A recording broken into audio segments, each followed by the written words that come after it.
Suspense.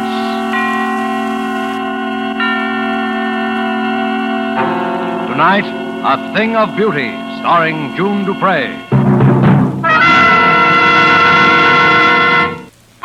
Suspense.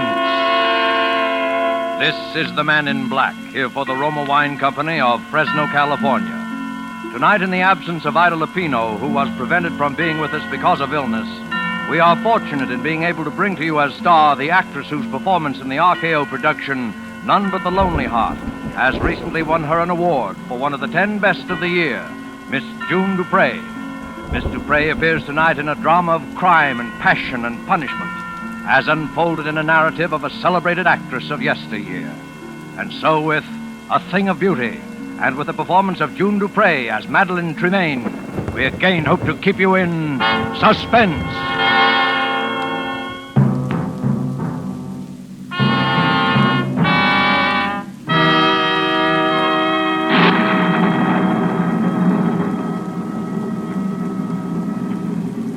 You will give me your arm?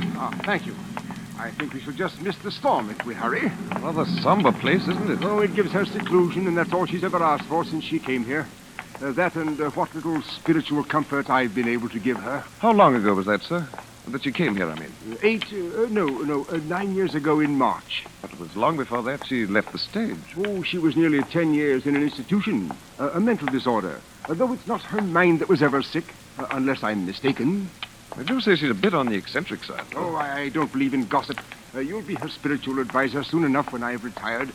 And I want you to meet her without prejudice. And one day I'll tell you what I know, which is little enough, and what I have reason to believe, which is more. It seems we'll just about escape a drenching. She lives completely alone? The one servant, that's all. Oh, Father Benson. Oh, Suzette, this is my new curate, the Reverend Mr. Sedley. We are here to see Miss Tremaine. Well, does she know you're not alone? My good Suzette, I haven't any idea. But you might let us in out of the rain while you so inform her if you will. But if... Very well, come in. If you will wait in the study, I will ask if Mademoiselle is able to see you. What in the world got into the woman? She knows Miss Tremaine's been seeing me every fortnight at the same time for 9 years. There's a picture here. Is it of her? Probably. My word, she was a beauty. Your father could have told you. She was a legend of 2 continents. Must have been a very tragic thing to make a woman like that shut herself away. Is it true, sir, that she sees no one but you? As far as I know, she has never set foot outside this house in all the time she's been here. Nor has she ever had a single visitor beside myself. But why? I think because she hopes that somehow, someday, a man of God will help her to find peace. And she doesn't care to face the world until she's found it. Mademoiselle will see you now, Father, in her parlor across the hall. Oh, thank you. Well, Father Benson, come in. Come in. I do hope you don't mind my receiving you in the dark. But I have a mortal dread of light during a storm. Not at all. You'll find 2 quite comfortable chairs just there by the window, I think. Oh, thank you. Madeleine, this is my new curate, Mr. Sedley. Oh, yes, Mr. Sedley. It's a great pleasure, Miss Tremaine, to meet such a famous beauty. Even in the dark. Ah, so you've heard of my beauty, of course, Mr. Sedley. You know, as you came in, I was looking at this little gold mirror. Engraved on the back are the words, "A thing of beauty is a joy forever." Ah, Keats. Yes. Oscar gave it to me. He said it was a magic mirror. Was that Oscar Wilde, Miss Tremaine? Yes. Dear Oscar.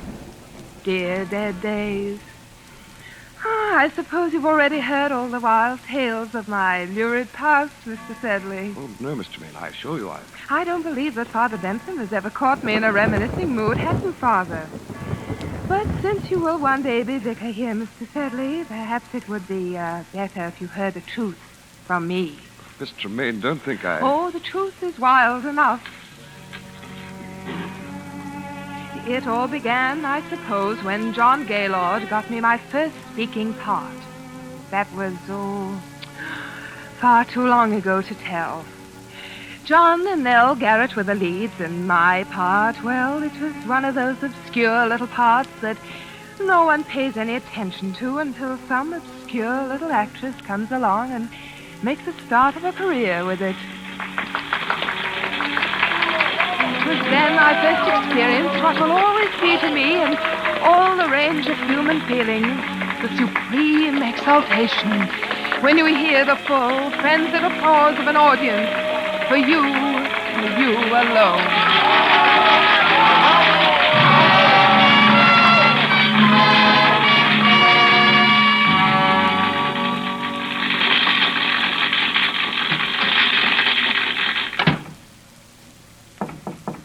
Yes? It's me. Oh, come in, John. Madam, you were marvelous. Simply marvelous. Oh, thank you, John. And such a little fool. The fool? I've told you to play the part down, but it's getting worse and worse. Tonight she's absolutely furious. She's going to make trouble for you, Madeleine. Oh, trouble? What kind of trouble? You don't know Nellie Garrett. But I know my audience, don't I? Oh, Madeleine, you're so young and foolish and so beautiful. Why, thank you, John. So terribly beautiful. Oh, John, now you're leading up to it again, aren't you? Madeleine, this play isn't going to last forever. Even you can't keep it alive much longer. Why don't we make plans together now? We could have our own company. As the great John Gaylord and Mrs. Gaylord. Of course not. Why, in a couple of years, you'd be as famous in your own right as Nell Garrett herself. Perhaps I don't want to wait a couple of years. Besides, John, I don't love you. Do you love anyone? No, but when I marry, it will be, an up-and-coming... Some of you must know where she is. You're in for it now, Madeleine. So there you are, my fine miss. Go easy, Miss Garrett. She's meant no harm. No harm. She has merely ruined my entire last act curtain for 29 consecutive performances, hoisting her skirts clear above the ankle, ogling the stalls like a music hall Gretchen. Well, it's only because it's that kind of a part. Oh, is it? Well, as long as I play the leads in this company, I will not have my best speech in the whole play utterly ruined by rowdy applause for the gutter antics of a half-baked ingenue. Nell, you're making a fool of yourself. And while we're on the subject, Mr. Gaylord, there are a few points I should like to discuss with you. When you help Miss Tremaine down from the swing in the second act, there is no need for you to keep your arm around her during the entire remainder of the scene. Well, really, Miss Garrett, if you can no longer hold either your audiences or your lovers... Oh, no. Nell. I'll kill you for that, Nell Garrett. If I die for it, I'll kill you.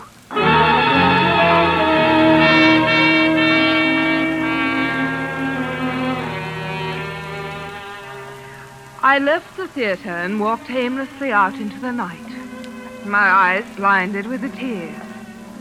Young, oh yes, and foolish as I was, I believed my poor little heart was truly broken. For I knew that Nell Garrett could ruin me with every theater manager in London.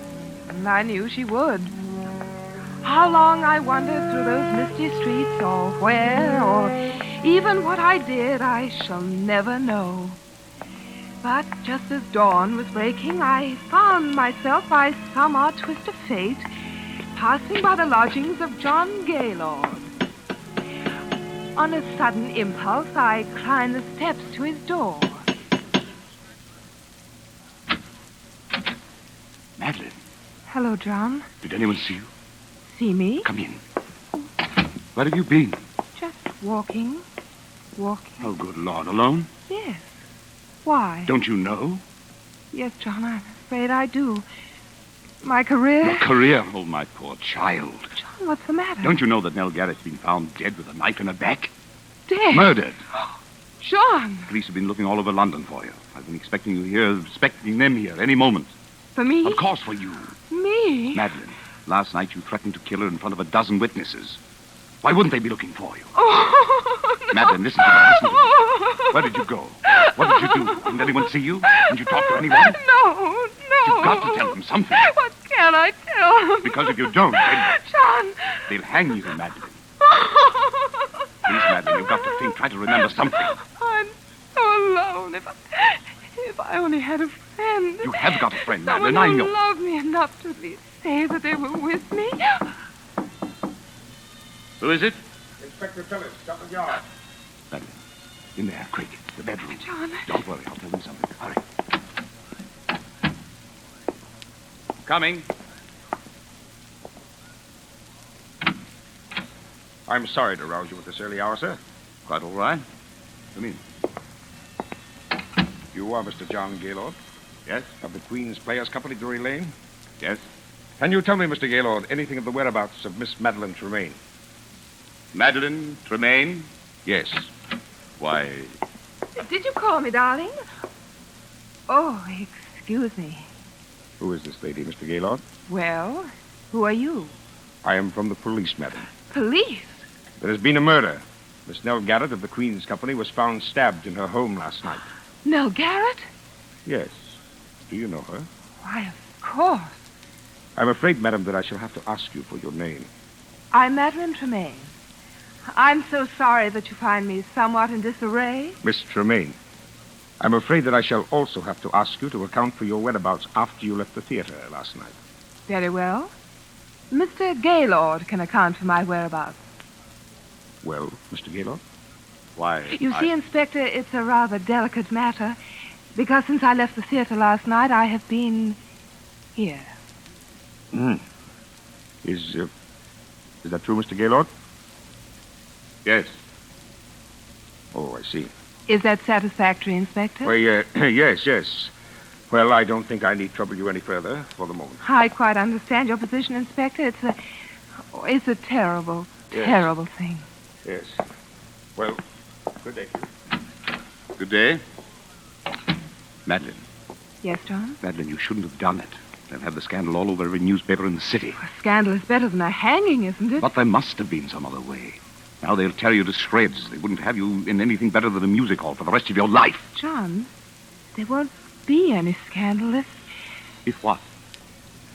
John, it wasn't just my tip with Nell Garrett that sent me wandering through the fog last night. I was thinking about something much more serious. What do you mean? I was thinking about what you had said. What I had said. John, perhaps I don't really love you yet, but there's no one else. And you're the kindest, finest man I've ever known. Madeleine. And now, perhaps you saved my life. Madeleine. I love you more than anything else in the world. But I wouldn't have you marry me for gratitude. I wouldn't marry any man for gratitude. Madeleine, if I were to tell you that I wasn't here last night either, that I couldn't explain my whereabouts, Oh, I see. would you still marry me? Yes, John. I will marry you.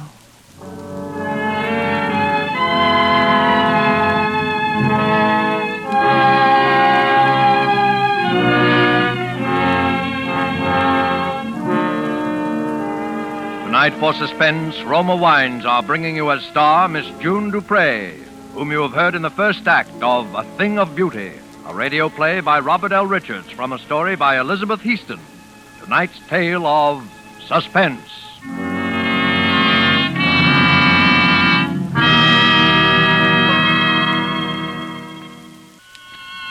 And now it is with pleasure that we bring back to our sound stage Miss June Duprez as Madeleine Tremaine, who resumes the recital of her brilliant and stormy career. It is a tale told to two clergymen in a darkened room, a tale well calculated to keep them and you in suspense.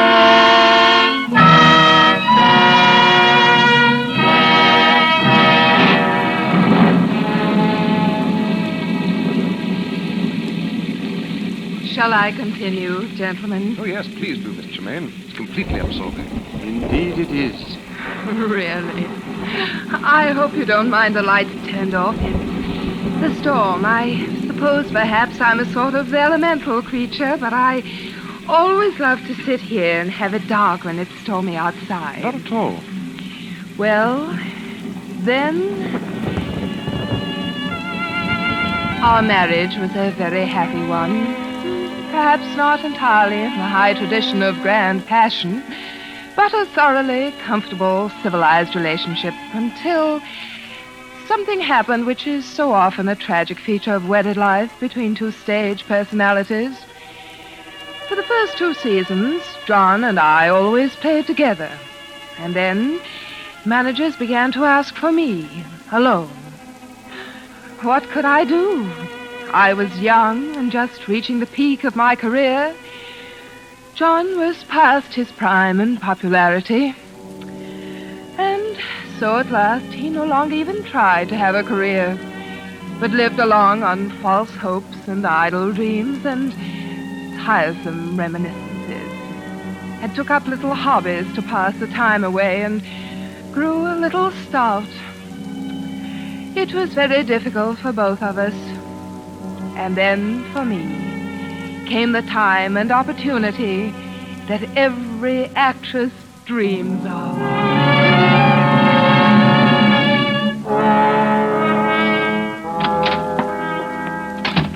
Mademoiselle. Hello, Suzette. I've got the most wonderful news. The most wonderful, wonderful news. That you, Madeleine? I'll tell you about it later. Yes, John. Come in here a moment. I want to show you something. Where are you? In here. Den. Oh, good heavens.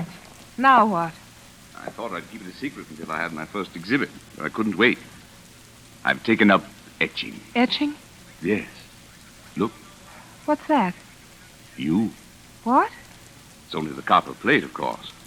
You see, the whole principle of etching is... Madeleine, look out! What's the matter? Almost knocked over that vat of nitric acid. One drop of that on your beautiful white skin. It would burn a hole right through you. Well, must you have that sort of thing around? Of course, that's the whole thing. You see, your sketch simply scrapes the wax off the copper plate. Then you drop it in the acid and... Well, that's very interesting. Yes. Well, what happened in town? Anything? Anything. Everything. Got some plans, huh? Anyone ask for me? Oh, yes, everyone asked after you, John. I told them you were well. I mean, I thought there might be a couple of decent plays for a change.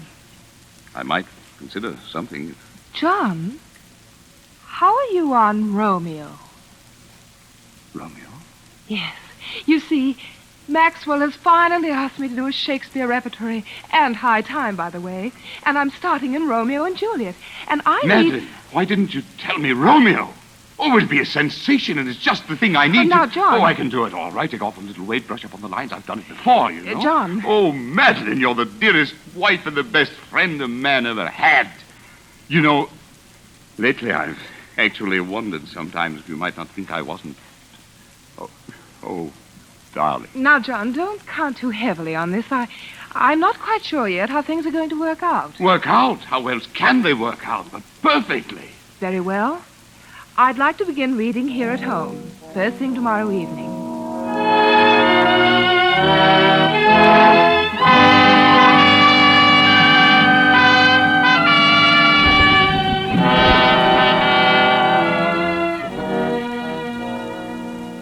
Now, shall we take it again from, yet I should kill thee with much cherishing.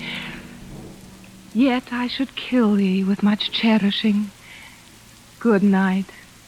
Good night. Parting is such sweet sorrow that I shall say good night till it be morrow. Sleep dwell upon thine eyes, peace in thy breast. John, you see, on those last lines, you should already be moving off stage. You don't want to make too much of them. After all, the scene really ends when Juliet leaves the balcony. But you can't just throw them away, Madeleine. Those are famous lines. But, John, we mustn't think so much in terms of lines as of performance. Excuse me, mademoiselle. Yes, is that? Monsieur Alexander Duncan is here. Oh, yes. Show him in. Yes, mademoiselle. Alec Duncan. What's that young ham coming around for? Well, John, I've been meaning to tell you... Hello, Madeleine. Hello, Alec. You know my husband? Why, yes. How do you do, Mr. Tremaine? The name is Gaylord. Oh, yes, of course, Mr. Gaylord. Well, say, aren't I the luckiest fellow in the world? Are you? John. To be playing Romeo opposite Madeleine Tremaine? Why, Madeleine, when I got your cable, I could hardly believe it. I jumped on the boat without even packing...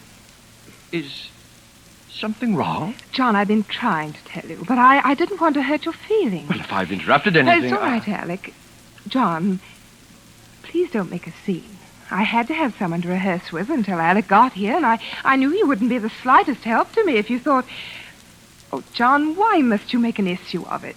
Madeleine, I've always known you were a thoughtless, selfish woman. But I never would have believed that you could do anything quite so vile. dare you speak to me that way? You didn't really think that a man with a 40-inch waistline and a double chin could ever play Romeo, did you? Why, you... Oh, I say. Get out of here. Get out of here. Get out! Get out! Get out! I'll get out. You better leave, Alec. Oh, yes. I'll go and apologize. John, I want to talk. Be careful of that acid, Madeleine. Acid? Oh, John, I'm terribly sorry for what I said. It was beastly of me. Oh, it's quite all right. Oh, John, I knew you'd see it that way when you came to think. Because, you see, I am going to play Romeo. Oh, John, must we go through it all Madeleine, again? I've forgiven, I've forgotten. A lot of things since we've been married. I've put you out in front, I've given you the spotlight, and watched your regard for me become somewhat less than that of the servant, if somewhat more than for your dog. John! But this, if only for my self-respect, I will not allow to dangle before my eyes the thing that I've wanted most in all the world, except your beauty that I gave it up for. The thing I've been wanting so much I didn't dare admit it to myself. And then to have you snatch it away from me. No, Madeleine. Waistlines and double chins can be concealed. But a mean spirit, never. This one thing you can do for me, and you will. John, you're being a fool. You see, I've always known that you married me to save your career and to keep my mouth shut. But there's one thing you haven't known. Where I was the night Nell Garrett was murdered. Where were you? I was at Nell Garrett's home. Well, that explains quite a number of things, doesn't it, John? Madeleine, where did you get that gun? I always thought that someday I might need one. Madeleine? Don't come near me, John. Very well. I warned you. Monsters, you beautiful, terrible monsters. John! No! No!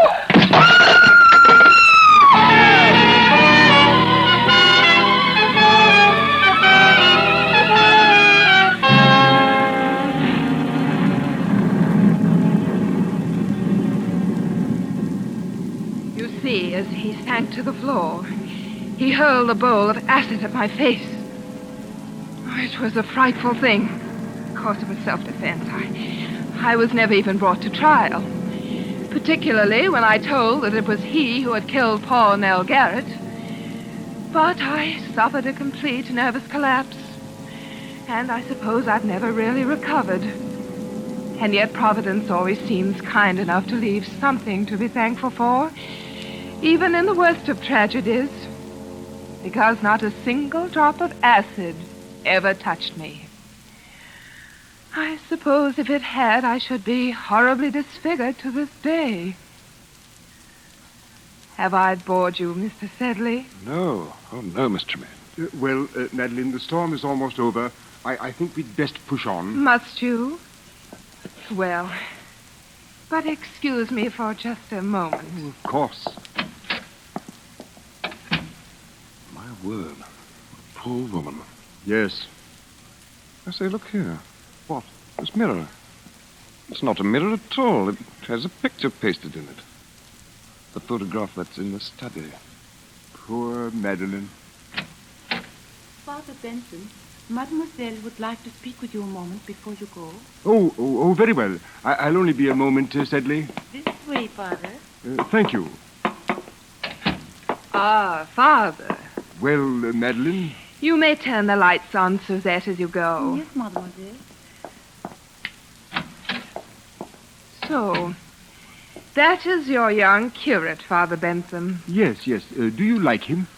Oh, he seems a dear boy. But But what, Madeleine? I am afraid I can't see him again. Madeleine? Why? Because I don't want to hurt his feelings, and it would not be the same.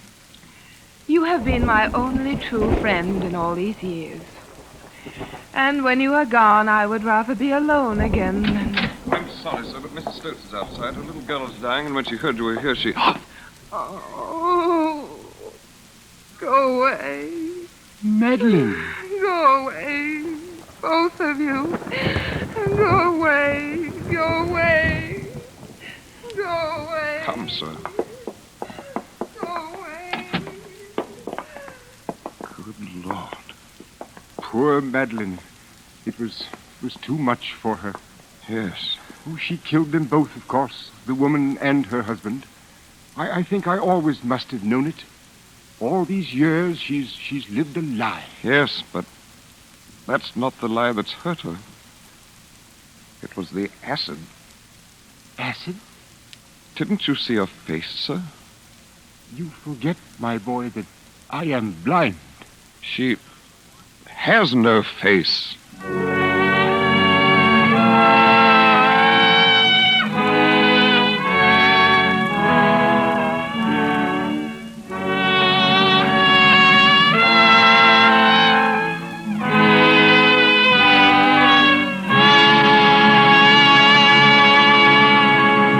And so closes A Thing of Beauty, starring June Duprez, tonight's tale of Suspense. Suspense is produced, edited, and directed by William Spears. Next Thursday, same time, Mr. Keenan Wynn will be your star of Suspense. This is CBS, the Columbia Broadcasting System.